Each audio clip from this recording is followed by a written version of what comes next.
Então, pessoal, vamos lá para mais um episódio aqui da nossa playlist Batismo Reformado. Sejam muito bem-vindos aqui ao nosso canal, tá? Não se esqueçam que este é um canal dedicado a expor, a tradição reformada, a fé reformada a partir das confissões reformadas. Então, aqui a ideia não é ficar tentando relativizar o que significa o termo reformado, não, certo?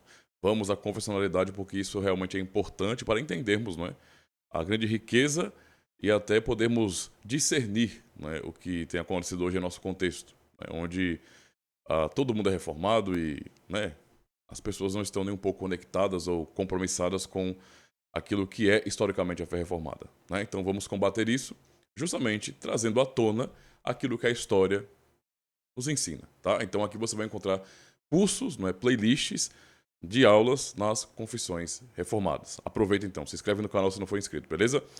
Vamos então para a nossa oitava aula, se não me engano. Acho que é isso mesmo, oitava aula.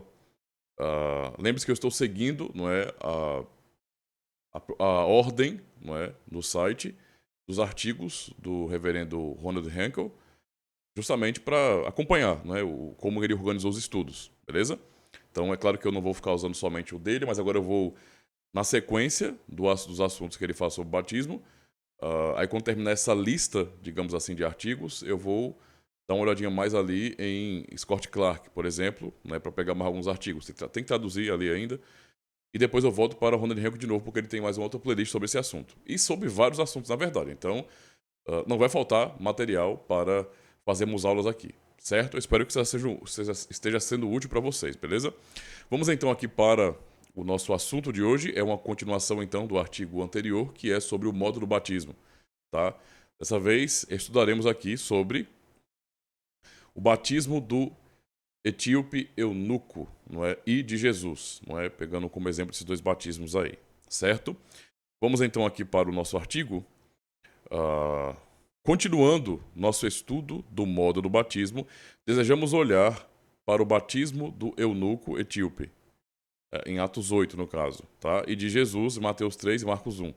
Esses são geralmente tomados como sendo os exemplos mais claros na escritura de batismo por imersão, Então, geralmente, a coisa que o argumento que sempre se usa, por exemplo, para dar base, digamos assim, ao batismo por imersão, são esses textos aí, na verdade, Além do uso, da própria palavra baptismos como se fosse é, estritamente, e obrigatoriamente imersão, e já vimos que não é assim que funciona, também esses textos são usados para dizer que Jesus, foi batizado por imersão e também e também no caso o eunuco etíope também por imersão, Mas vamos dar uma olhadinha aqui no artigo e perceber que as coisas não são bem assim, na verdade, tá? Então é bom analisarmos bem os textos e perceber, que digamos que você lê diretamente esses dois textos e já entender que é assim por conta do significado da palavra de maneira estrita, digamos assim, que é você investir muito na primeira impressão que o texto dá. Você está indo muito pela emoção e não está raciocinando muito bem a respeito do todo de significados ali. Então, vale a pena realmente pensar um pouco sobre isso. Jesus foi batizado por imersão, o eunuco e o etíope também. Os textos que nós temos realmente mostram isso. Então é importante. Inclusive porque o batismo que João realizava no Jordão é tomado como um tipo de exemplo também para o batismo cristão. E é importante compreender, tá? Isso é um ponto muito importante, que o batismo que João realizava não era o batismo cristão, gente. O batismo cristão é aquele instituído por Cristo depois da sua ressurreição, tá? Então o que João fazia lá no Jordão não tem nada a ver com o que nós fazemos hoje. Então, entende? As pessoas, às vezes, elas pegam e confundem essas coisas. Inclusive, fazem tanta essa confusão que usam o argumento de que, tá vendo aí como Jesus foi batizado quando adulto? Olha, o batismo que Jesus recebeu lá no Jordão não tem nada a ver com o batismo cristão que nós recebemos. São coisas totalmente diferentes. Entende? Nós podemos dizer claramente que o batismo que Jesus recebeu no Jordão, ele está totalmente ligado à lei da antiga aliança. E já o batismo que nós recebemos ordenado por Cristo é totalmente da nova aliança. Então nós temos que tomar cuidado para não confundir. Geralmente as pessoas confundem isso não é? E por conta dessa confusão, acabam sendo rigorosos, né? Tanto com relação à idade que a pessoa deve ser batizada, como também a própria forma, né? O próprio modo do batismo. Mas vamos avançar aqui. Diz bem assim, o batismo do eunuco. Então vamos analisar essa parte primeiro.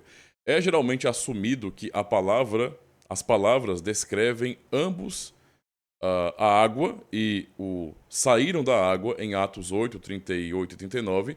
No caso, descrevem o batismo do eunuco e o fato de que ele deve ter sido imerso.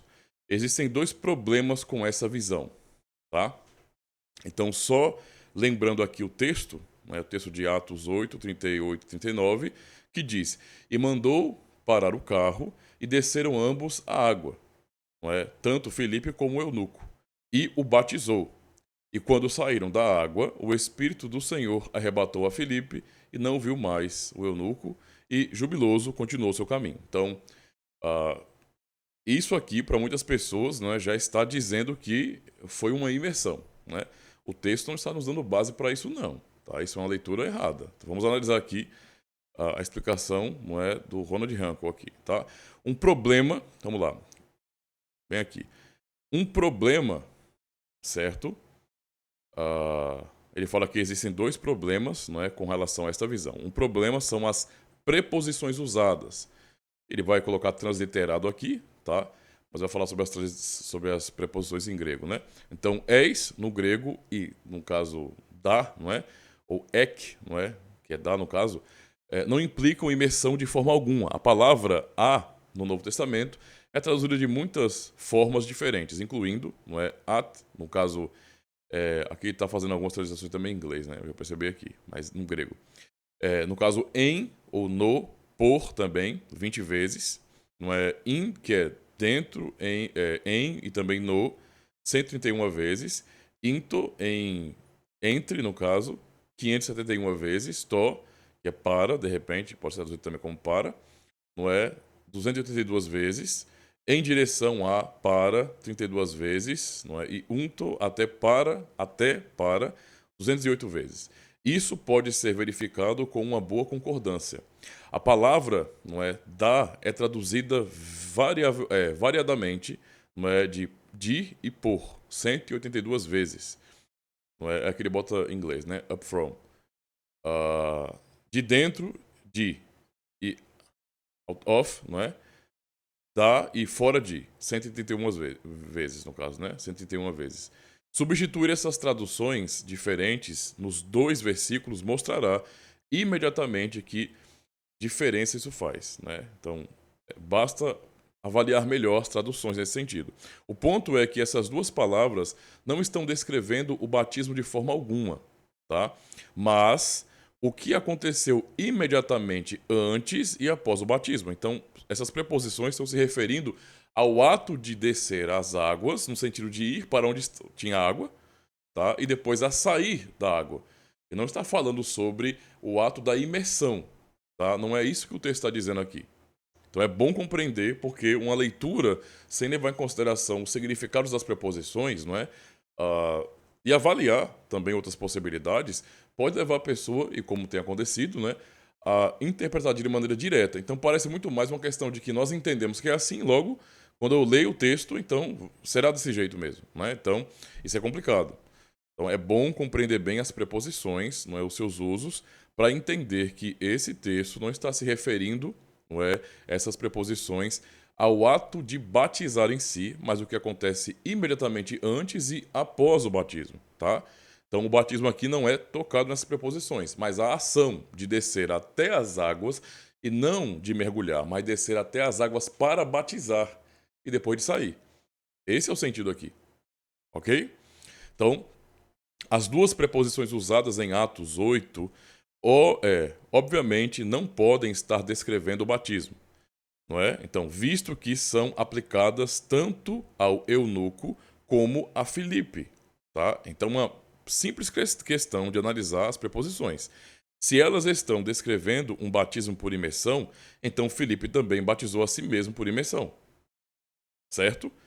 Então, mais uma vez, tem que tomar cuidado para não fazer uma leitura emocionada, né? Tem que analisar bem as preposições, certo? Ele também desceu e saiu da água. Percebe, então, que não está se falando do batismo em si, as preposições não apontam, não é, na construção do texto para o próprio batismo em si, mas para a ação de descer a fim de batizar. E após, não é, o batismo, então, sair das águas. O que é aplicado aos dois, não é? Mas somente um foi batizado. Então é bom raciocinar. As outras palavras descrevem o batismo por imersão de ambos, não é? Filipe batizando a si mesmo, bem como ao eunuco, ou não descrevem nenhum batismo de forma alguma. Não é? Então, o que é mais óbvio aqui é que essas preposições não estão, nesse sentido, apontando para, por exemplo, o ato do batismo em si, não é? Mas ao ato de descer para o batismo e depois subir ou sair, não é, das águas. Então, descer para as águas a fim de batizar e depois sair das águas, ok?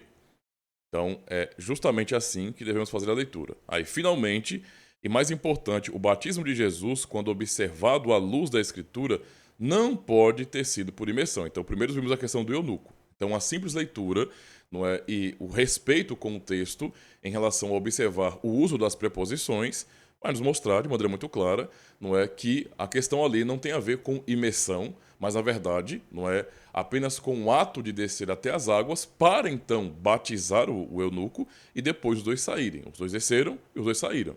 Tá? Então, as preposições não falam sobre o batismo em si, mas sobre a ação de ir em direção à água e depois sair dela.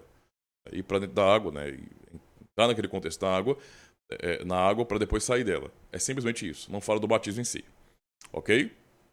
Então, agora, observando, né, a outra questão que é sobre Jesus. Então, finalmente, e mais importante, porque esse batismo de Jesus também, como eu já falei, é muito usado como um tipo de modelo, né, por aqueles de corrente batista para dizer que um modelo para o batismo cristão, não é?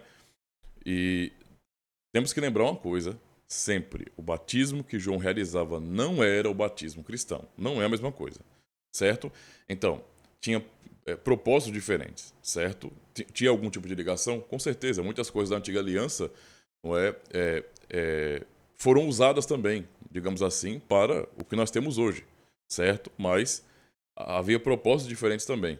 Então, finalmente, mais importante, o batismo de Jesus, quando observado à luz da Escritura, não pode ter sido por imersão. Então, analisando o texto, mas também não é, o que a Escritura, no sentido geral, mostra sobre isso. Temos que, então, interpretar o batismo de João à luz, não é, de mais textos da Escritura e não isolar aquele acontecimento, não é, já com a mentalidade de que, batismo significa imersão, logo, então, João estava mergulhando todo mundo e, portanto, estava mergulhando a Cristo também.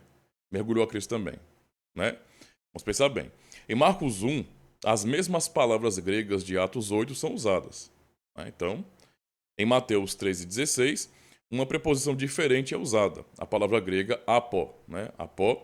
Essa palavra é traduzida como de ou por, 372 vezes. Não é? E como da e fora de, somente 27 vezes. Certo?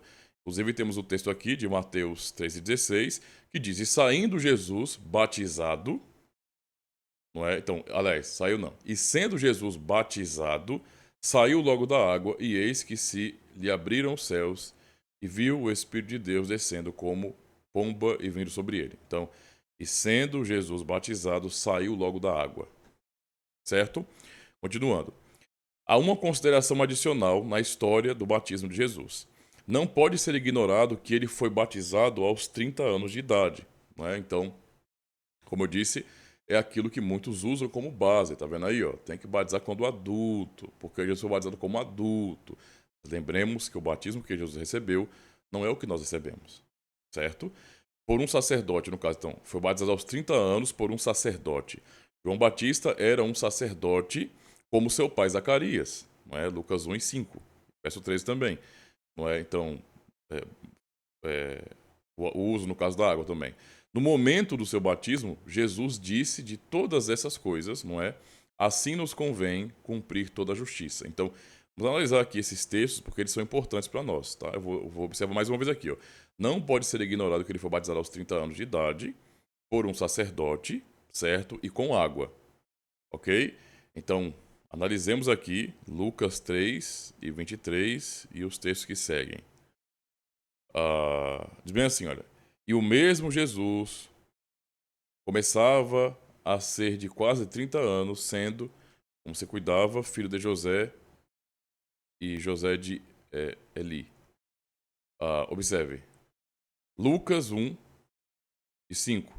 Existiu no tempo de Herodes, rei da Judéia, um sacerdote chamado Zacarias, da ordem de Abias, e cuja mulher era das filhas de Arão. E o seu nome era Isabel. Mas o anjo... Aí o verso 5, né? Agora o verso 13. Mas o anjo lhe disse, Zacarias, não temas, porque a tua oração foi ouvida. Isabel, tua mulher, dará à luz um filho, e lhe porás o nome de João. Isso aqui é para mostrar, nesse sentido, né? A base para João ser um sacerdote, né? O profeta era um sacerdote também. Tá?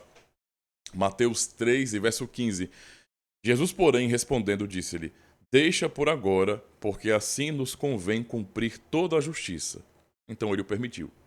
Então notem que essa fala de Jesus a João Batista é justamente para falar de que aquilo era justiça pensando na lei, ok? Pensando naquilo que está ordenado na lei, certo? Então, que Jesus cumpriu toda a justiça com seu batismo pode se referir apenas ao fato que ele cumpriu as justiças, no caso, demandas da lei, as justas demandas da lei. Eu tô assim porque eu tive que colocar bem pequenininho aqui o texto, por isso que eu tô com dificuldade de chegar um pouquinho, tá?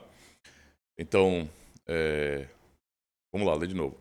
Que Jesus cumpriu toda a justiça com seu batismo pode se referir apenas ao fato de que ele cumpriu as justas demandas da lei. A pergunta é, que lei? A lei, não é, para a consagração de um sacerdote. Né? Um sacerdote deveria ser consagrado por outro sacerdote. Certo? Não é? E consagrado por aspersão com água. Né? Então, o caso teria que ser por aspersão. Certo? Vamos observar esses textos também. Então, Êxodo 29, verso 9, Números 25 e 30, aliás, e 13. Tá ruim aqui, né? Tá bem pequenininho. Números 8, 6 até o 7. Vamos lá. Vamos ler. Aqui tá maior agora. Êxodo 29, verso 9. Não é? E os cingirás com cinto a Arão e a seus filhos, e lhes atarás as tiaras, para que tenham o sacerdócio por estatuto perpétuo, e consagrarás a Arão e a seus filhos. Já em Números 25 e 13. E ele e a sua descendência depois dele terá a aliança do sacerdócio perpétuo, porquanto teve zelo pelo seu Deus e fez expiação pelos filhos de Israel. E finalmente, Números 8, versos 6 a 9, toma os levitas do meio dos filhos de Israel e purifica-os. E assim lhes farás, para os purificar. Asparge sobre eles a água da expiação, a água, ok?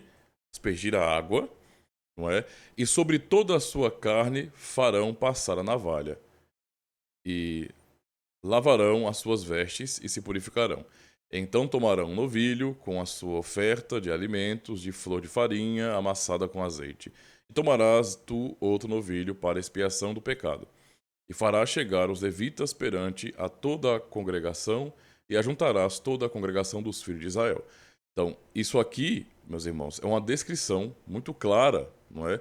De que o batismo que Jesus recebeu de João não tem nada a ver com aquilo que nós praticamos hoje. Aquilo era um cerimonialismo, digamos, da lei. Tá? Então, lendo esse trechinho aqui, ao cumprir a lei, portanto, Cristo não poderia ter sido batizado de outra forma senão por aspersão. Então, se vamos seguir a ótica do que estava acontecendo, Jesus disse, não é? Cumpre, nós temos que cumprir então toda a justiça. Não é? Então, não tem esse negócio de se achar indigno de fazer isso, porque é o que a lei está mandando. Então, vamos lá. Jesus foi até o Jordão, meus irmãos, para receber de João, que era um sacerdote, era um profeta sacerdote, não é? Uma ordenação pública. Não é? Ele vai começar o seu ministério a partir dali. Né? Então, do Jordão, ele vai ser tentado e vai começar o seu ministério terreno. Então, ele vai ser ordenado publicamente. Não é? Tudo o que Jesus fez foi, nesse sentido, de maneira oficial. Estava ali um sacerdote de Deus, não é? Ordenando ele publicamente. O próprio texto de João, né, no capítulo 1, o Evangelho de João, quando fala sobre a questão do batismo de João, vai mostrar de maneira muito clara que ele veio batizando com água a fim de mostrar quem Jesus Cristo era. Não é? Então, tudo isso realmente é importante para compreendermos que o que aconteceu lá no Jordão Não tem nada a ver com o batismo cristão. O batismo cristão, não é, é aquilo que é instituído por Cristo depois da sua ressurreição. Ele primeiro morre, derrama o seu sangue, cumpre então, não é, todo o derramamento de sangue, todo o sacrifício cruento, né, todo o cerimonialismo da antiga aliança, e então, a partir disso, não é, ele institui, não é, o sacramento do batismo como um sacramento dessa nova dispensação, dessa nova aliança, certo? Então esse é o ponto aqui. Por isso não dá para usar o batismo de João, não é, que ele estava realizando no Jordão, e o batismo que ele realizou em Jesus como modelo, não é, real para nós, porque não é a mesma coisa. Lá foi uma ordenação pública. O nosso é sinal, não é, selo da aliança da graça. É um sacramento. Tá? Lá não. Não é? E inclusive, analisando essa própria lógica aqui, os textos também não dão base para dizer que houve mergulho. Né? Isso aí realmente é uma inferência, porque a pessoa desconstrói o texto, pega o sentido mais estrito da palavra e é aquilo. E não analisa todo o contexto nesse sentido. Então é bom compreender, não é, que o assunto aqui refere-se não a literalmente um mergulho, porque esse não é o ponto. Se for usar a lógica do que os textos nos ensinaram aqui, a ideia seria muito mais por aspersão, não é? Nessa lógica. E o próprio texto do eunuco também, quando ele foi batizado, não está dizendo que o eunuco foi mergulhado, justamente por aquela questão das preposições, que aplicam nesse sentido, não é, aos dois, tanto a Filipe como ao eunuco. Ou seja, não está se falando do batismo em si, mas apenas do ato de ir até onde havia água, não é, e então ali realizar o batismo e depois sair de onde havia água. É simplesmente isso, tá? Então, é um texto curto, é um artigo curto, mas que vale a pena a nossa reflexão, certo? Hoje não temos uma aula demorada, digamos assim, mas já é o suficiente para refletirmos bem sobre esse assunto. Então, guarda isso no coração de vocês. É bom sempre analisar bem, porque às vezes parece que vocês batizam por aspersão ou por efusão, né, por derramamento, e isso não tem base bíblica. Será? É igual aquilo que... Eu já mostrei aqui alguns textos bíblicos, mas a Escritura toda nos dá base para isso, mas algumas pessoas acabam entendendo, por exemplo, até mesmo que o próprio batismo infantil não tem base bíblica. Teve uma irmã que falou sobre isso, né? É dogma, não é bíblico. Se é dogma, não é bíblico. Assim, eu não sei com quem essa irmã está aprendendo, o que ela está lendo, quais são as suas fontes, não é? E outros irmãos também, mas dá para perceber que as pessoas elas são muito ligeiras, não é? A tomar um partido sem fazer uma análise um pouco mais aprofundada, né? No meu caso, eu não, cheguei agora na fé reformada e também não fui criado na fé reformada. Eu não nasci num contexto de igreja reformada, né? Nem fui ordenado pastor numa igreja reformada, para vocês terem uma ideia. Então eu fui durante muitos anos da minha vida, né, um credo batista. Eu era somente um credo batista, ou seja, eu estava muito mais alinhado com os batistas nesse sentido. Inclusive no começo da minha caminhada para a reforma, quando eu conhecia as doutrinas da graça, naquele contexto, embora não fosse ligado a nenhum tipo de convenção, para todos os fins, nossa comunidade era batista. Por quê? Porque era uma comunidade sensacionista, não é? E pregamos as doutrinas da graça, certo? E também batizávamos somente adultos, né? Pessoas que pudessem confessar a fé nesse sentido. Então estávamos na prática como batistas. Não é? E foi justamente o estudo mais aprofundado das escrituras, né? E também das confissões, e gerando conflitos também, né? Porque a pessoa vai ler as confissões, vê o ensino, a doutrina reformada sobre o batismo infantil, e a pessoa entra em conflito, é natural. Tanto eu entrei em conflito durante muito tempo, durante anos, na verdade, e buscando, não é, até textos para refutar aquele entendimento. E a verdade é que eu não consegui, né? Se eu fosse teimar ainda nisso, eu seria muito mais uma pessoa com orgulho, que não quer admitir o óbvio da própria escritura. Se eu estava lendo documentos confessionais reformados, estava aprendendo a ótica da aliança, então para mim se tornou uma coisa muito óbvia. Eu comecei a ler a Bíblia e realmente, cara, faz todo sentido, é isso, né? Então a base bíblica de sobra para. O problema é a maneira como as pessoas leem a escritura sagrada. As pessoas gostam de ler a Bíblia assim, ó, muitas vezes. Esse é um problema muito evangelical, né? Que é isso aqui, ó. As pessoas leem a Bíblia assim, ó. Cadê o versículo? Cadê o versículo? Cadê? Cadê? É isso, tá? Nós lemos como um todo, a Bíblia inteira, essa unidade revelacional, e não somente um versículo isolado. Então, para nós chegarmos a uma conclusão, não é simplesmente meio versículo ou um versículo ou apenas um relato que é o suficiente para nós, não. É o todo, né? É toda a lógica da aliança empregada ali. É como o Senhor trata essa questão na sua palavra, como ele revelou tudo isso para nós. Então, é isso. Tá? Então é bom compreender, até mesmo para essa questão da própria imersão, é bom que venhamos entender de maneira mais panorâmica e refletir bem nos textos, porque muitas vezes estamos lendo errado, tá? Mas essa é a nossa visão reformada, a nossa maneira de compreender, né? Respeitamos aqueles que pensam de maneira diferente, mas reformados pensam assim, certo? Então, muito obrigado pela paciência de vocês. Não se esqueçam de se inscrever no canal, de compartilhar, compartilhe com todo mundo, deem um joinha nesse vídeo, não é? Aproveitem o comecinho também dessa playlist, tá bom? E não se preocupe porque muito material ainda virá aqui sobre esse canal, né? Inclusive sobre essa playlist também, tá? Tem muito material para chegar ainda para essa playlist Batismo Reformado. E é claro, né? Não se esqueça também de acompanhar a playlist nos cânones de Dort.